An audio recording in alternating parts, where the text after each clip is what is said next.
Every club. Every day. The Global Sports Podcast Network. Hello everyone and welcome to the crossover episode between the Daily Manchester United and the Daily Fulham podcast. Over the weekend it will be FA Cup Magic, the fifth round upcoming of the magical FA Cup, and hoping, well, either side could get there. Obviously I'm hoping it's going to be Manchester United. My name's Kieran. I'm joined by the Daily Fulham by Gavin. Hello Gavin. Hello Kieran, how are you doing? I could be doing better if we were slightly higher up the table, but I'll say what's said, and that's that. And from the Daily Manchester United, I brought some backup with me in Taluwa. Taluwa, welcome along. Thanks for having me, guys. What's going on? Well, we'll be a lot better if we can make it to the quarter-final, Taluwa.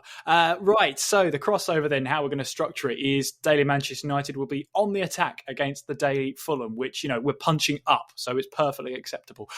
Gavin, obviously you've been following Fulham along, I believe 9th in the Premier League table as it stands, above Aston Villa, I noticed, just going through this before we started the podcast. I mean, it's been a pretty good season, hasn't it?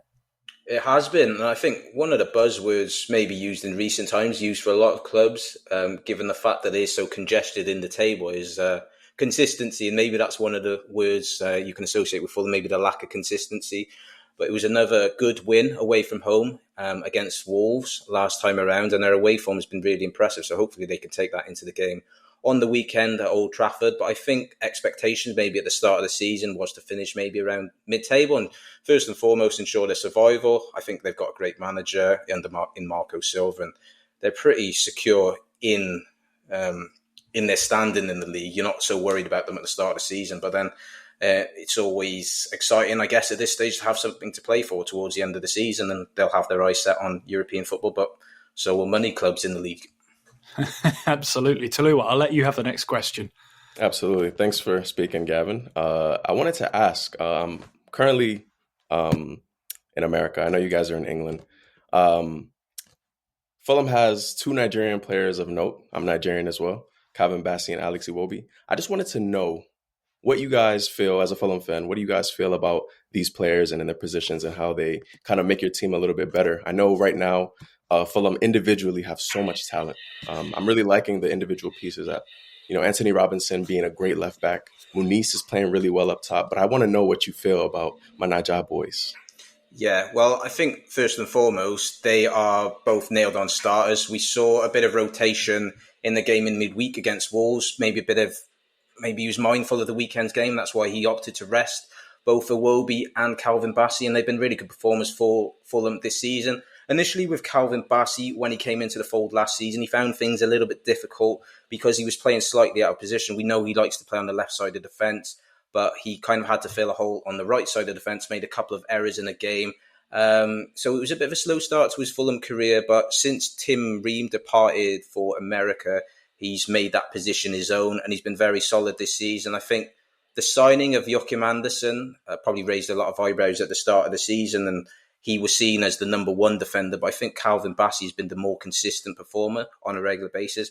And the other Nigerian boy, Alex Iwobi, apart from Anthony Robinson, I would say he's probably Fulham's next best player this season. I think just recently he's been a little bit quiet, but he's just got such great versatility. They combine so well down that left-hand side, him and Anthony Robinson, but he's equally adept playing on the other side.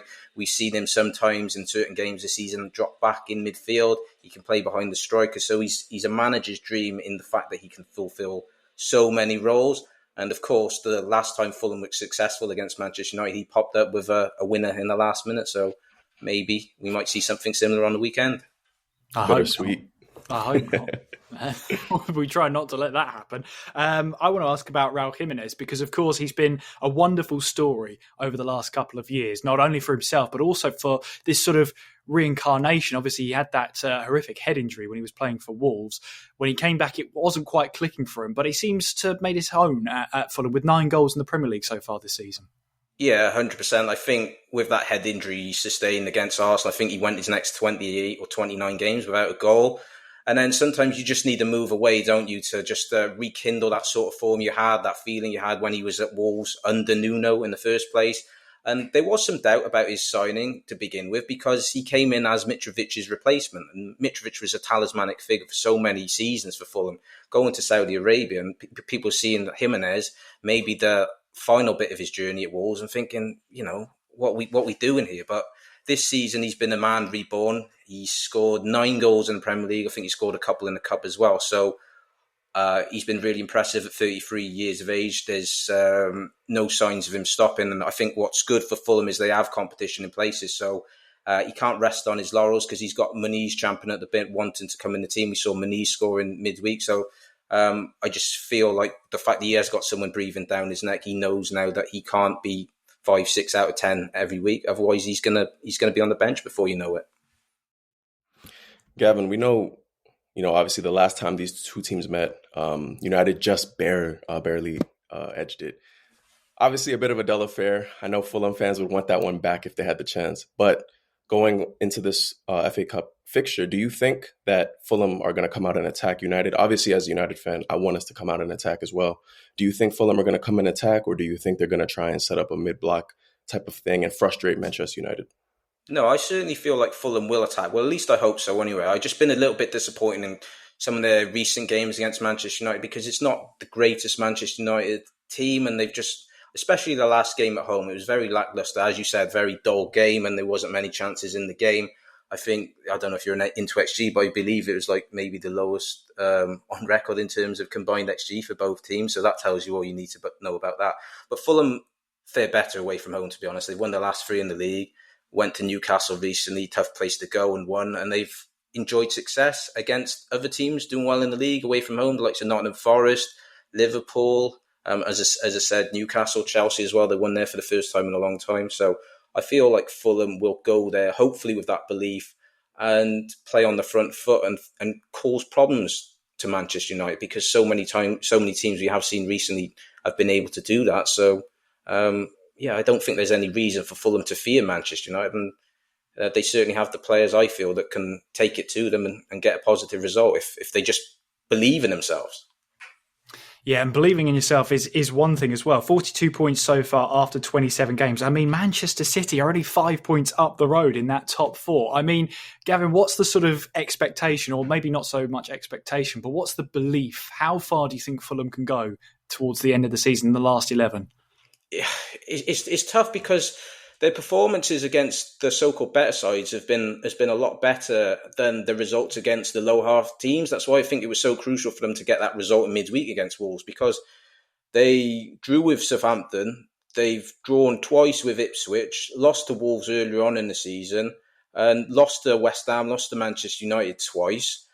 So a lot of Fulham fans will be scratching their heads and thinking they should actually be higher than where they are, because their form against those teams higher up in the league has been really good, and they've shown that they can hold their own and be competitive in most games. And I think the form at home as well has been a bit concerning. They were really good against Nottingham Forest. They beat them 2-1 recently, and that doesn't tell the full story because it should have been 4 or 5. Matt Sells was absolutely outstanding on the day, but then they followed that up with a really disappointing performance against Crystal Palace where they lost 2-0 and didn't have a shot on target. So it's puzzling at times going into games. You're expecting more and then they don't quite deliver. And then in certain games, you're expecting not much and then they surprise you. So I come back to consistency, but who is consistent apart from the team that wins the league and Southampton who loses every week? Every side is inconsistent, basically. But it's exciting, as I said, to go into the last couple of months of the season with something to strive for, something to fight for. Gavin, my last question, kind of bouncing off of the last one. With that being said, what's the best position that you want Fulham to finish in? What's the dream spot? Well, I mean, obviously the dream position would be to finish in the top 4. I think the Champions League place is likely to go down to 5 this season. Whether that's realistic or not, who knows? But I feel they probably got hope by some of the form of the other teams. Manchester City have been a bit hit and miss. I know they had a really poor spell earlier on the season. They look like they've overcome that, but we saw them on the weekend get obliterated by Liverpool. Chelsea's form, I know they won in midweek, but their form's been concerning. Managers under pressure there. Aston Villa, they're dealing with Champions League football. Newcastle, again, they're a bit hit and miss. And you've got teams like Bournemouth and Nottingham Forest who are up there, but they're not used to being up there. So it's dealing with that expectation that's suddenly raised, where at the start of the season, there wouldn't have been any expectation on those sides. And you got Brighton in the mix as well. So ideally, 4th or 5th, because it qualifies you for Champions League. But I think a top half finish would still represent a good season for Fulham. And they've just got rid of that tag now of being that yo-yo club. And I think something else to aim for inside. He might not be saying it every day, Marco Silva, but I think their record points tally is well achievable. I think it's 53, was set several seasons ago now. So they're well within sight of that. And if they can do that, then it's all positives. All positives indeed. And yeah, as you said, if there's that potential for the extra Champions League place going to 5th place due to the UEFA coefficient rankings, where the 2 top nations get an extra spot in their leagues, then who knows? It could go down to 7th, it could go down to 8th in terms of European football as a whole. So yeah, we'll see what Fulham can do from that. Well, in the next part of our crossover, it's time for Gavin's turn to ask us all the questions at Manchester United. We'll be back after this. Every club, every day. The Global Sports Podcast Network. Your body is unique, and Global Sports Podcast Network has partnered with Bionique, the world's most personalised supplements. Bionique provide 100% tailor-made supplements, designed to deliver precisely what your body needs at exactly the right levels to optimise your health. No guessing. So click the link in the show notes. Use the code GSPN2025 for 40% off your first month's subscription. Bionique. Don't settle for off-the-shelf solutions made for just anybody. Get what's right for you right now. Every club, every day. The Global Sports Podcast Network. Gavin, you've got 2 of us, so you can pick and choose who you'd like to answer each question if you really like, but we'll hand over the reins to you.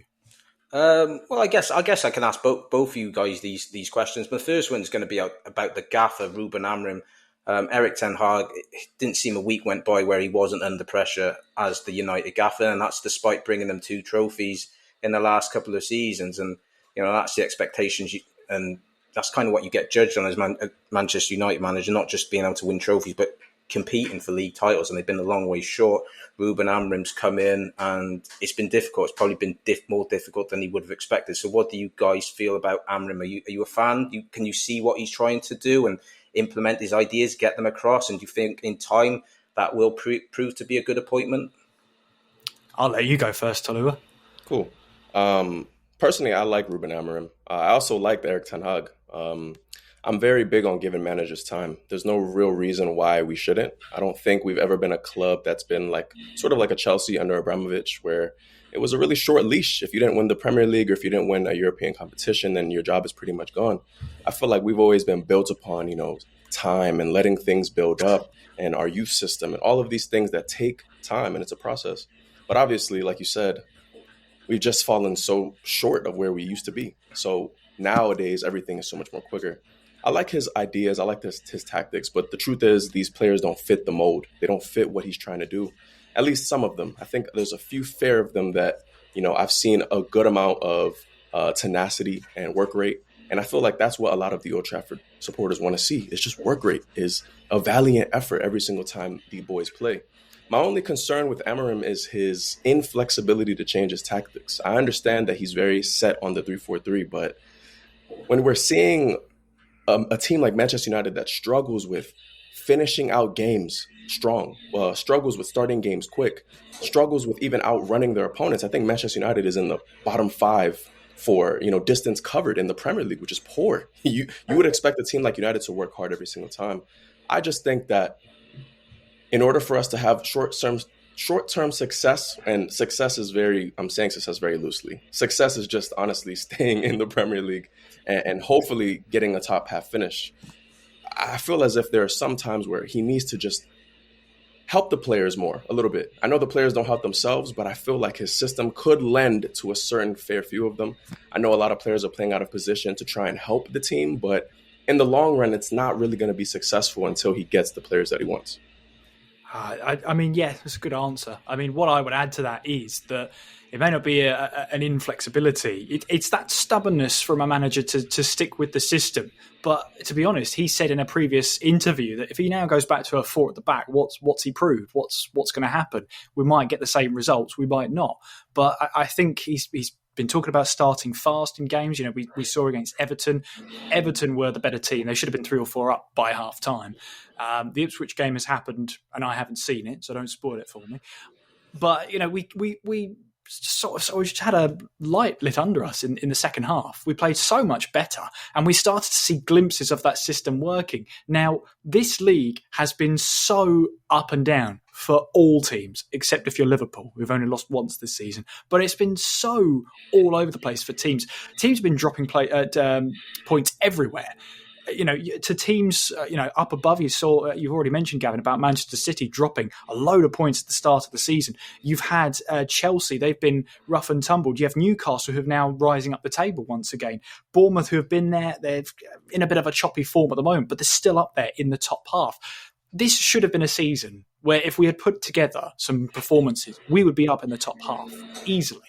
But because it's been so topsy-turvy, and we've also been a victim of that, where we've not put in good performances for most of those opportunities, we find ourselves in the position we do, down there in the bottom half of the table. And keeping one eye on that relegation fight is not something I was really expecting at this point in the season. But let's see what happens at a summer transfer window.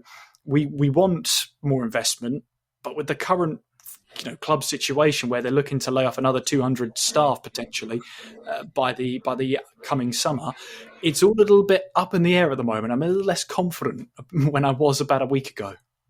Yeah, I'll come to you, Kieran, then for this one, because you mentioned it just briefly there about transfer windows and the summer transfer window. We've just recently had the winter transfer window, and one player we saw depart, having spent most of his life at Manchester United, was Marcus Rashford. He's gone on loan to Aston Villa. He's made a decent start there, and the manager's come out. He's been outspoken about Rashford and maybe not putting in a shift in training. Do you think he could still have a future at Manchester United then? Or do you feel with this regime under Amrim that's it now? I think he's got to work harder than anybody to win back Amrim, because Ruben seems like the type of manager, not necessarily to hold a grudge, but if you set low standards, he expects much more from you to win him over, to win him back. I quite like Amrim's not playing favourites, a little bit like Ten Hag was doing in his time, especially towards the end. He was starting to play his favourites. He had the favourite player. He trusted them and maybe had a little bit too much faith in them, and not getting out the collar sooner to take them off the pitch when they weren't in the greatest bit of form. Rashford's not been in great form, neither is Antony, and that's why they're now both out on loan. It's weird that Rashford's gone up and so has Antony in terms of league performances and whatnot. I mean, Antony's having the time of his life out in the Liga at the moment. But I just think that this is the time. Antony's doing the right thing, getting man of the match performances, putting in some really good performances out in Spain to prove to Amrim that he's worthy of the spot. I think it's entirely possible for him to win his place back in the team, but he's got to want it. He's got a big contract at the club, one of the biggest at the club for Marcus Rashford. He's got to start earning it. And Amrim will have said that message to him. You've got to start earning this wage. You've got to be, as a senior member of this team. He's in his late 20s now. I think it's 27 he is now. So he should be at his peak. Statistically, he should be at his peak performance. But he's struggled at Manchester United over the last year and a half. Now he's at Villa. New environment. He's starting to get some assists there. Him and Asensio are putting in a good performance. But the 4-1 loss that Villa showed as well also shows that he can have a game where he slightly disappears.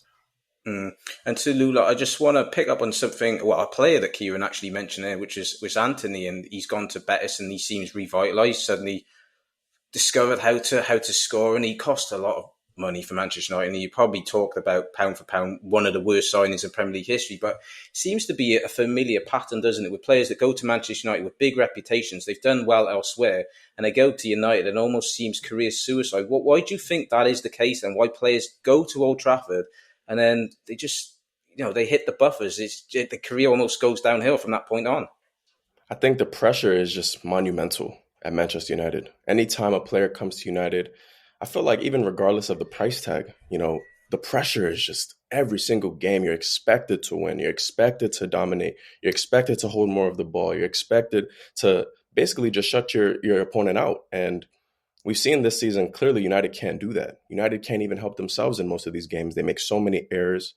I think these players, when they go to another club like Antony, like Marcus Rashford, the pressure is just lifted off because now they have to go to another environment that's a little more friendly, a little more receptive. They don't know their situation as well. They know that obviously these players are in bad form, but they know that they can turn it around with a new set of players around them, a new management style, a new this, a new that. The problem is for United, and I think, Kieran, we spoke about this another time, these players come in on such high wages that it makes it so difficult for you to justify why they can't perform under the lights of Old Trafford versus Antony going to Betis and scoring the goals that he's scoring, or Rashford going to Villa and having these performances. I feel as if the pressure is just too much. De Ligt even said it in an interview that he hasn't faced pressure like this playing for Bayern or playing for Juventus. And those were bigger sides at the time. They were winning Champions Leagues. They were winning league titles. And he's saying he hasn't felt pressure like this. That's huge. But at the end of the day, I'm still a little bit, I want to give the players grace, but I'm still a little bit like on the fence because they make so much money. They make so much money. Why should you go out on loan to prove yourself when you're on $350,000 a week? You know what I mean? Like, you should be working, dying for this badge every single day and night. Obviously, they're human as well. We don't know their situation, but from the outside looking in, we're just fans wondering what's going on with their team, So it is a familiar story. At the end of the day, we can only continue to, put our hand into the transfer market and try to pick out the next best thing, the next option. We just have to be smarter. We have to be smarter. I think the recent signings that we've made have been smarter. I know the players haven't adapted as quick as we'd like, but I'm liking what I see from De Ligt. I like what I see from Mazraoui. I'm liking what I see from the new signings. I just think it needs time to gel as well. And I'll just finish off, but I'll ask this question to both of you. Manchester United, of course, seeing them where they are in the league table and the lower reaches. You talk, I don't know, in jest about relegation battles, and it's crazy to think like that, isn't it? Because certainly when I was growing up, I just associated Man United with winning league titles and being that dominant force under Sir Alex Ferguson. And I suppose this is almost an impossible question to answer, but how many years do you think it's going to take for Manchester United to not necessarily be winning titles again, but at least being a force and competing and possibly challenging, because they don't want to be just a team that can be good in one-off games in cup competitions. And we've seen at times this season in games against Man City and Liverpool, they've done well, haven't they?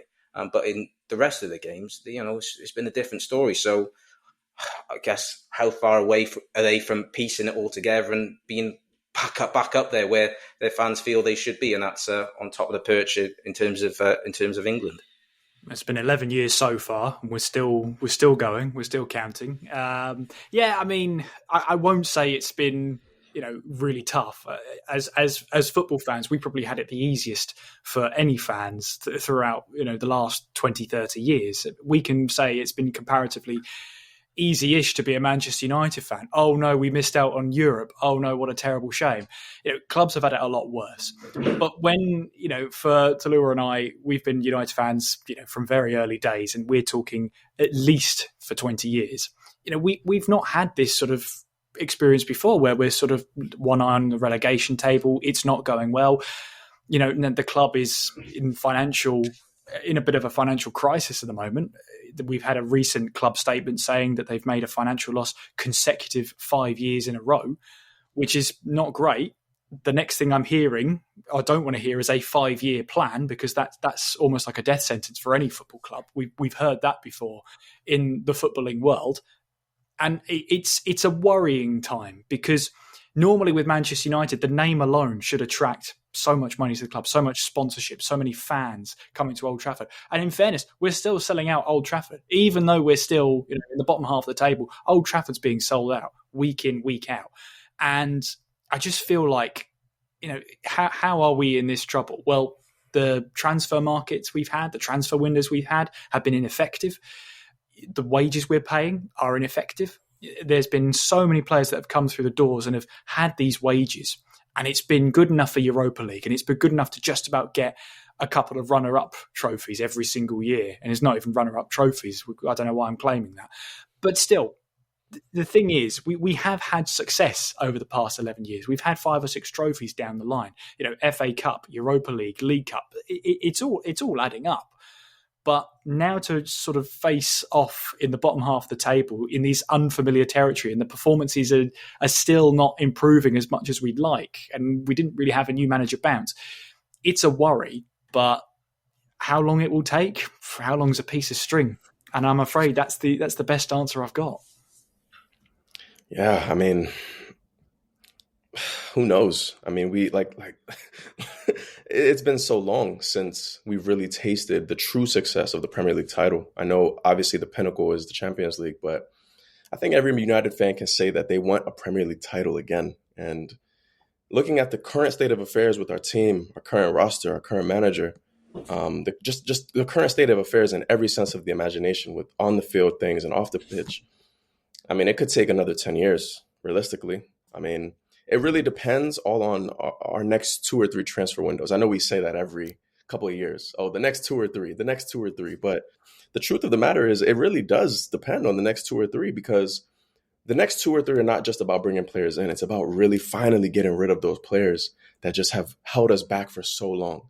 A lot of United fans would like to say, like, well, Rashford is a part of that conversation, or maybe Diogo Dalot is a part of that conversation, the guys that came in under previous tenure. But truth of the matter is, we have players like Harry Maguire still at the club, which Maguire saves us on many occasions. Careful what you say here, Taluwa. He saves us on many occasions. He's an England international. He's a great player, but I just don't see how he, in the long term, can lead our back line. I can't see it. There's been so many so many different errors that he's made alongside our goalkeeper, alongside the other center backs. I don't want to just single them out, but there's players like that are making ridiculous amounts of money that are kind of holding us back from really going out and finding young stars, not just young stars, but also developed players with experience, players with a lot of in-game knowledge, a lot of tactical knowledge that might cost a little bit more because they're foreign, but they'll give us more edge, more bite. Right now, United is pretty toothless, you would say. I feel like most teams would agree, most fans would agree. I feel as if it really depends on how we get these players out. We're honestly going to have to take a loss on a lot of these players. It's just the truth. We signed Maguire for, 80 million? We signed Sancho for 75 million plus. We're going to have to take the L. That's just the truth. But I feel like once we get over that hump, we finally bring in players that are cheaper but have high potential that we can develop in the right ways. I feel as if we can finally get back to challenging, let's just say for now, challenging top 4. The Premier League title is way too out of reach with the way that Liverpool is playing, way too far out of reach. Yeah, I agree. Relatively tame questions, Gavin, but thank you for them. After this short break, then we'll be back and we'll be ready to make it less tame when we try and fight each other to make a combined 11. Join us after this. Every club, every day. The Global Sports Podcast Network. Here at the Global Sports Podcast Network, we spent a lot of time selecting our delivery platform. Zencastr came out the clear winner. With 4K video recording and AI editing, it's super easy to start a podcast that sounds great and is delivered efficiently. If you're ready to tell your story, check out the link in the show description to learn more about Zencastr. Every club, every day. The Global Sports Podcast Network. Okay, it's combined 11 time. So how this is going to work is we're all just going to say the player we want at those positions, and we get to decide whether that's right or wrong. Myself and Taluwa, we can put Fulham players in there if we want to. Likewise, Gavin, you can put Manchester United players in there if you really have to. Let's see then how we get on with this combined 11. Let's start with goalkeeper. I'll start the ball rolling. I've been really disappointed with Onana. Whenever we do these combined 11s, I say I'm going to fight for Onana, and that's that. But his recent performances have got me thinking perhaps there's another option. I am actually going to go with Bernd Leno. I'm going to keep it short and sweet. I've also been super disappointed with Onana. It's Bernd Leno for me as well. Yeah, I think we're unanimous on this one. And I don't think Bernd Leno's necessarily had the season he had last season, but I think Onana's made a lot of mistakes, especially when I've been watching United games. Leno had an awful game against West Ham recently, but by and large, he's pretty reliable. So I think we're in agreement there. Yeah, he's pretty reliable. I think if correct me if I'm wrong, both teams play with a 3 centre-back system. So this might work out, perhaps? Fulham played it in the last game, but generally speaking, they do like to play with a 4 at the back. That's what Marco Silva tends to operate with. But he just changed it about in midweek because of the game on the weekend. He gave Anthony Robinson the rest. So. All right, then. Well, we'll go with the back line. So that's going to include, for us, it's going to be 3 centre-backs and the 2 wing-backs. Gavin, you picked the 4 at the back with the full-backs and 2 centre-backs. So how am I going to play this? This is going to be interesting because you've got Sessegnon, and I think he's a great player down that left-hand side. I know he got the move to Tottenham, didn't really get an impact. I don't really think he got a chance at Tottenham, has come back to Fulham, and it's not like he never left, but he's certainly one of the better players at Fulham there. Would I put him ahead of Dorgu? I probably would. I would probably have to. I would be committing various crimes if I didn't. Well, considering your man got sent off, I think it's a bit of a no-brainer, isn't it? I told you not to ruin it for me. I was going to watch that. Oh, well, never mind. But yeah, no, I have to say, I'm going to have to concede at left-back then. Taluwa, help me out here, because slim pickings among the United, to just shove some United players in there. I mean, to be fair, United only have one real fit left wing back, which is Dorgu. If I had to say, I mean, Sessegnon is definitely a very good player, I would say. I still fancy Jedi Robinson. I think he's just a level above, obviously, in terms of the left backs in the league. It's tough to say any Manchester United player, if I'm being honest. It's really tough. If anything, I'd put Mazraoui or Dalot, because if I was to choose a United player, but I don't think I will. I think I'm going to have to stick with a Fulham player. I'll just go with Sessegnon at that point. Okay, Gavin, it's hard to choose. It's slim pickings right now in United defense with the way we concede goals. Have we chosen the right Fulham player? This is straightforward. I mean, you guys are playing a different system. You're playing 5 at the back / 3 at the back.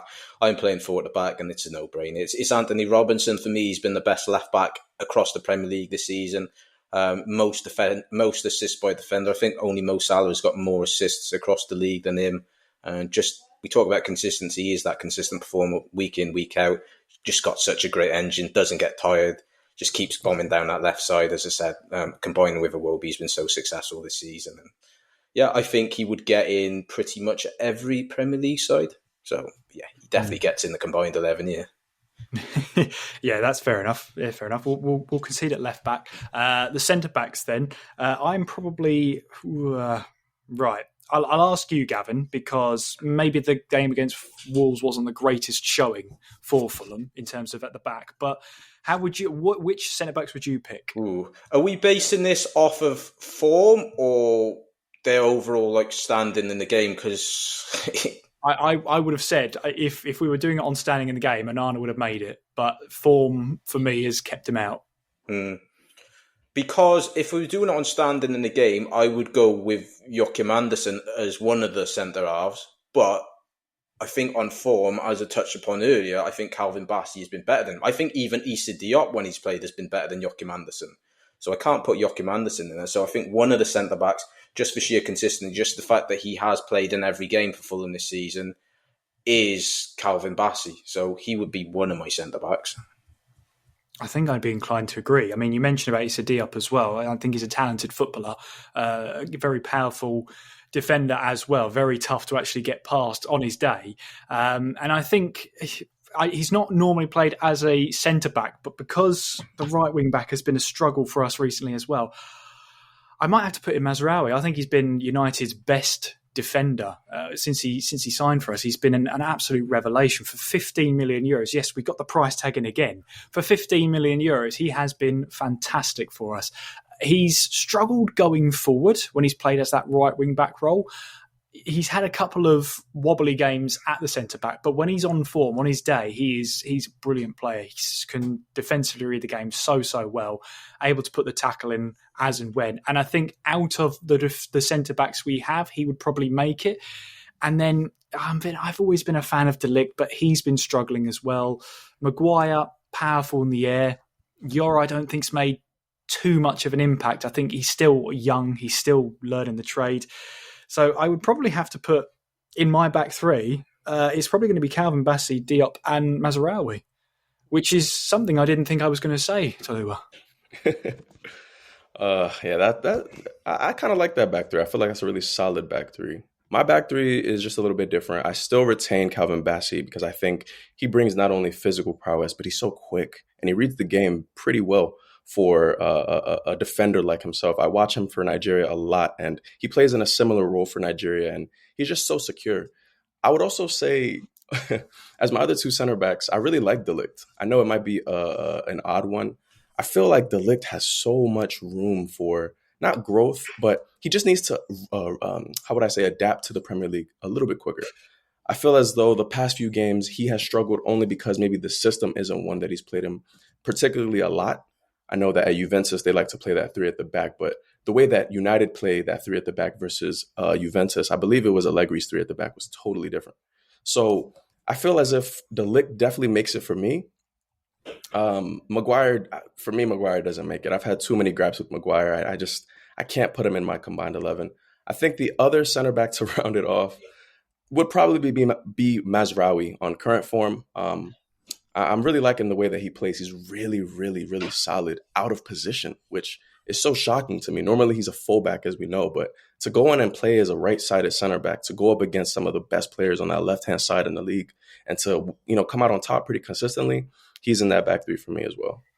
How about yourself, Gavin? How does it look? Can I just ask you a question about Mazraoui? You talked about him being in your back three as one of your centre backs there. I think he initially signed as to play at right back, didn't he? I mean, correct. Yes. I was thinking of having him in my team as right back. Can he? So if I got four at the back, can he play right-sided centre back in a two? He could play it in a three, but you could certainly try him in a two if you really wanted to. Okay, then I'll probably go with De Ligt then. I would agree. I don't think he's probably had the best season at Manchester United, but he's got pedigree. He's played for some big clubs. Very experienced player. A lot of international caps for Netherlands. So I would go with him, and then Mazraoui can play at right back. Nice. I think we didn't even decide a right wing back there, Taluwa. But again, we don't have a lot of choice. Yeah. I mean, all I can say is Castagna's been sort of that. If Kenny Tete was fit, he would be in my team. But because he's injured, I've just ignored that. I was going to say, Kenny Tete definitely has a shout for me. I love the way he plays. Like you said, we don't have a lot of choice. I mean, it's really Dalot. That's it for the United side. Mazraoui doesn't play wing back for us, and I'm not putting Ahmad at right wing back. So I'd probably go for Diogo Dalot. Yeah, I think that's fair. I think for me, it's a toss up between Dalot and Castagna, and both of them have been sort of quiet in the last few games. I think it's fair to say. So I think just because bias is shining through, I'm going to put Dalot in there. More familiar territory, holding midfield. Two of them, I think, for both United and Fulham. So this should be a little bit more straightforward. Gavin, I'll let you kick this one off. Well, I'm going to pick one, and then I'm going to let you decide on the others, because then I can make my mind up after that. Okay. Deciding on the one Fulham player is an interesting one, because is it Sander Berge? Is it Sasa Lukic? I mean, that's not easy, because they're similar players to a degree, although playing together, Sasa Lukic plays a little bit more. He's got a bit more of a license to go forward, and Sander Berge, can sit back a little bit. That's not easy. I know Sander Berge's been linked with Man United in the past as well, hasn't he? He has, yeah. I'm going to go for Sander Berge just over Sasa Lukic. Interesting. I was thinking Lukic if a Fulham player was going to go on there. But I see what you mean. Both of them are good players, and they've been good in that deeper holding role. Because actually, thinking about it, the way I want to set up my team is have Fernandes in the deeper role. So perhaps teaming him with Sander Berge would be an ideal partnership, because then hopefully you've got someone who's willing to stay back and put in a tackle, i.e. Sander Berge, but also you've got someone in there who can calm the play down in the midfield. And Amrim has tried to drop Fernandes a little bit deeper to help with that playmaking effort to actually play through the middle rather than just go over the top. Because when we've played him as an attacking midfielder, he's been good, but I feel like a lot of the play bypasses him because the defence just want to get it over the top and get it forward. Whereas if they try and play it to Fernandes in the middle, he can at least have some options there. So probably Fernandes is a deep line playmaker for me. This one is tough as well for me, because if we're basing it off of Amrim's system with the two in the midfield, I want Ugarte in that midfield. I really love the way that he plays as well. I think he's just so tenacious and is one of those engines and one of those bulldogs in the midfield that will constantly win the ball back for you. He's not the most refined player with his technique, but for me, I just want somebody who's just a workhorse, somebody who could run up and down and give everything and win the ball back and quickly spring the counterattack, which is kind of our play style now these days, is just quickly winning the ball back and running with pace. I definitely go with Ugarte. I know that might be a little bit different, but I like Bruno Fernandes up the pitch. So I definitely go with Ugarte as one of my midfielders. Should I say the second one? I definitely, go for it, yeah. Yeah, I definitely. This is going to be a bit interesting too, because this isn't necessarily his position, but I feel like he's so good at carrying the ball and distributing. It's Andreas Pereira, former United player. I feel as if the way he plays for Fulham, he's been unleashed. I know he's not the most, flashy and the most world-class type of player, but I feel like him paired with Ugarte, it gives Pereira that freedom of the license of freedom to just go and pick out a pass. Like I said, I want Bruno a little bit further up, so that'll kind of give away those 10 positions, one of the 10 positions. Yeah, well, it's 2 goals and 3 assists for Pereira, so yeah, fair shout for that Fulham side. Did that help at all, Gavin, in deciding who you second? No, it actually made matters worse when Taluwa mentioned Pereira. I hadn't even considered that. He's funny because Pereira's taken a lot of stick this season at Fulham, but he played well against Wolves, and he's had some good appearances off the bench lately. So the criticism has gone on to some of the other players now, and he's kind of gotten away with it. I think there was a spell in January as well. There was something got lost in translation about him, like not wanted to commit his long-term future to Fulham, being interested in moves elsewhere. But if I'm trying to be fair and not just put all Fulham players in the team, I'll probably be persuaded to go with Ugarte as well. Then Ugarte next to Sander Berge. Interesting. So for Taluwa and I, we've got 3 players left as attackers, and Gavin, you have 4. So Gavin, as you've got more choice, we'll let you go first. So are we going with the sort of Cam, the guy behind the striker? I guess that's probably would be in my system.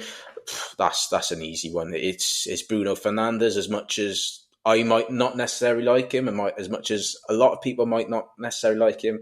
It's no doubt he is a talented footballer, and he's been one of the rare signings in recent times that's actually been successful. So that's a pretty easy one. He picks himself. Yeah, that's pretty fair. What about your the wingers then? So on the right, we've got, he doesn't play winger because he's wing back, isn't he, Ahmad? Tends to be. Well, he's also injured for the rest of the season. Yeah, but are we picking injured players in the team, or how are we doing it? I think we avoided injured players previously, so we've got to go with who's fit. Okay. In that case, then I'm going to go for Adama Traore. Again, he's a player that draws criticism. It's been levelled at him in his career, how he lacks end product, but on his day, he can be unplayable, and we saw that recently in the game against Nottingham Forest. Had an interesting battle in the first game of the season, didn't he, with Lisandro Martinez? But I just think at his absolute best, he is just so tough to deal with. So he would be on the right for me. Yeah, and how about your left wing? This one would be Alex Iwobi. The season he's had for Fulham. He's experienced player now, 27, 28 years of age. He played a lot of games for Arsenal, let's not forget. I think he played over 100 Premier League games for them, played over 100 Premier League games for Everton. But if you look at his numbers since moving to Fulham, they're considerably better than they were at both of those clubs. And I feel like it's a good fit for him, because if you're underperforming a little bit at Everton, at Goodison Park, you know what the fans are like there. They're quick to get on your back, aren't they? So it's not quite the same going to Fulham, and he's been a really key, important player for them. With goals and assists, and I think we're seeing the most consistent version of Alex Iwobi that we've ever seen. Yeah, I have to admit, that's a strong winger lineup, Traore and Iwobi. I mean, Traore coming up against Ugarte in the last fixture in the Premier League, where Ugarte tried that cynical foul and came off worse. It just sums up how powerful Adama Traore is. He's such a terrifying player to come up against because he knows a trick or two. He's very difficult to get off the ball. Once he's started, he is near impossible to actually stop. And so I was thinking to go a little bit radical with my three players. I've lost a lot of faith with the forwards of Manchester United in terms of the goal return. Had Ahmad been fit, he would have absolutely made this hands down. I think Garnacho has made more of an impact from the bench than he has at starting, which kind of brings me away from actually starting him in this 11, which is a very weird approach to do this. And I just think Chido Obi Martin is not ready. I think he's been given the minutes, and that's really good to see, but I wouldn't put him in here. I'm actually going to go against every fibre of my being and go for a Fulham front three. And it's going to be Iwobi and Traore with Jiménez up top. And that might be blasphemy, and I might be absolutely stoned for it, but you know what? Fulham are ninth, and they're ninth for a reason. Oh, man, it's tough. The truth is it's tough because our forwards have been really lackluster this season. I like Garnacho's game, and I would choose him as my left-sided 10, left winger, whatever you want to call it, only because I feel like he's so dynamic. I know this season, more often than not, he's been kind of a ghost, but when Garnacho's really on his game, he can really be a handful for defenders, and we've seen that. His finishing can be elite when he wants it to be. His dribbling, his pace, his power. I would choose Garnacho in that left 10 position. And that begs the question of, okay, who's going to play on the right-hand side? It has to be Bruno for me. I know Bruno isn't the paciest player, but I've noticed that United love to really attack down the left. I think it's because, there's obviously just not a good enough return rate from the right-hand side when Ahmad is not there. There's really nobody that can take control of that position. We often see Zirkzee play on the right-hand side as the 10. And Zirkzee is really more of a central player that can play in behind the striker. So it would be Bruno Fernandes and it would be Garnacho. And the striker one is easy. It has to be a Fulham player. I mean, Rasmus Højlund has, 1 or 2 Premier League goals, and Zirkzee has maybe 2 or 3. It's just not good enough. I think Fulham are sport for choice with Muniz and Raul Jiménez. It's tough. My mind wants to go for Jiménez because he's the more experienced striker. He's played in the Premier League longer. He's proven himself.